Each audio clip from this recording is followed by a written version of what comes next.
In the ASPIS cluster, we made quite some scientific progress. So as a result, and I would say not surprisingly, we came up with quite some new tools and at different levels. So I would say at the conceptual level, we have provided a major contribution to the adverse outcome pathways, and that is mechanistic toxicology, but also at the technological level. So we have generated a lot of advanced in vitro systems, but also a lot of in silico tools or computational tools, specifically also with respect to artificial intelligence.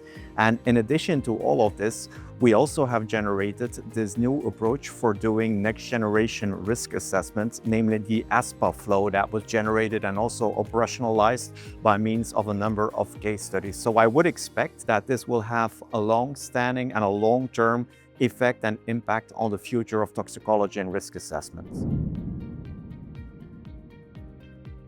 In ONTOX, we also came up with a number of new tools, a number of new approaches as well. And I would say a very important one, and that was again with respect to mechanistic toxicology, that would be the physiological maps, which actually now will be used at the OECD for assessing also the biological relevance of future AOPs, adverse outcome pathways. So this really creates a kind of a tangible legacy, if you will. And then at the risk assessment level, we actually have reignited the field of probabilistic risk assessment. So this is conceptually not new, but what we actually have introduced here were a number of cutting-edge artificial intelligence tools, namely Tox Transformer and Tox Index. And again, here, I think this will have a long-standing and a long-term effect on the field of risk assessment and toxicology.